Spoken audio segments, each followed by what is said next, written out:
حضور علیہ الصلوۃ والسلام فرماتے ہیں رب نہ تمہارا چہرہ دیکھتا ہے نہ تمہاری جیب دیکھتا ہے، مالک تو جب دیکھتا ہے تمہارا دل ہی دیکھتا ہے۔ تو دل کی کیفیت اللہ کو پتہ ہے۔ دل بے چین اس لیے رہتے ہیں کہ یہ جو پیاس اور جو طلب کرتے ہیں وہ ہم انہیں پہنچاتے نہیں۔ دل بے قرار اس لیے رہتے ہیں کہ یہ رب رسول کی محبت سے ٹھنڈے ہوں گے، ہم ادھر ادھر کی چاہتے لیے پھرتے ہیں۔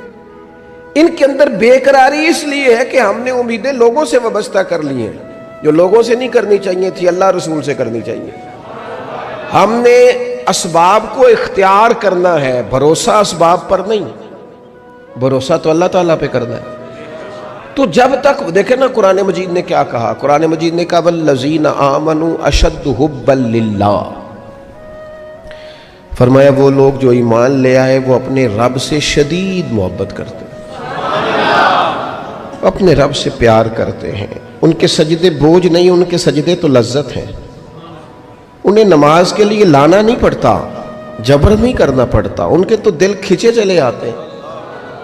ان کو تو پیار ہو گیا، رات ساری بیت گئی اور ایک سجدہ بھی مکمل نہ ہوا۔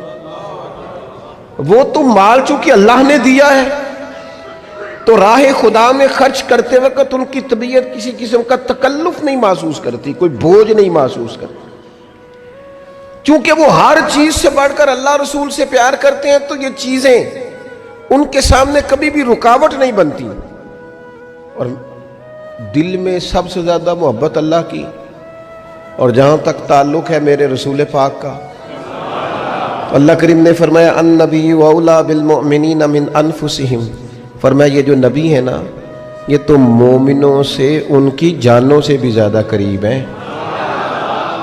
تو ہر وقت دل کی دھڑکنوں میں، روح کی ٹھنڈک میں،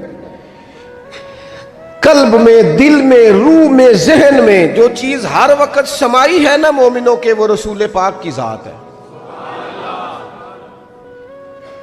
اگر رات ساری بندہ یہی سوچتا رہے کہ سویرے یار کس طرح کام چلانا ہے، پیسے کیسے آئیں گے، جو میرے پاس 2 لاکھ ہے اسے 6 کیسے کرنا ہے، اور یہ 6 ہے یہ 12 کیسے ہو سکتا ہے، اور جناب یہ دنیا میری کیسے آگے بڑھ سکتی ہے، اور یہ جو پلاٹ پڑا ہے نا میرے گھر کے بالکل سامنے کیسے کچھ چکر چلے کہ میرا ہو جائے، گاڑی ہے ذرا چھوٹے ٹائروں والی بڑے ٹائروں والی کیسے آ سکتی ہے۔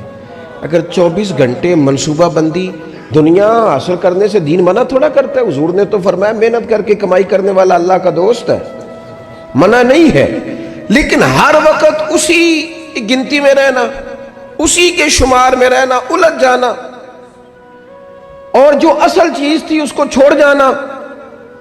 ہم نا نیکی کرتے ہیں، مومن ہوتے ہیں، لیکن اس کی لذت نہیں پاتے۔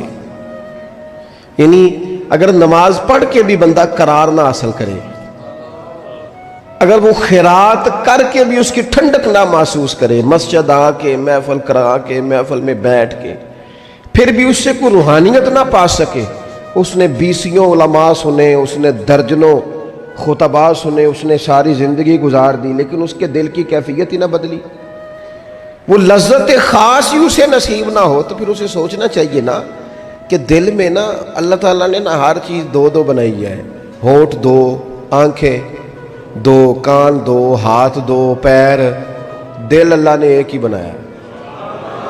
یہ نہیں ہو سکتا کہ چلو ایک طرف مجھے رکھ لو ایک طرف کسی اور کو رکھ لو، دل ہی ایک بنایا ہے۔ وہ کہتا ہے بس دل ایک ہے تو رب رسول ہی رہیں گے،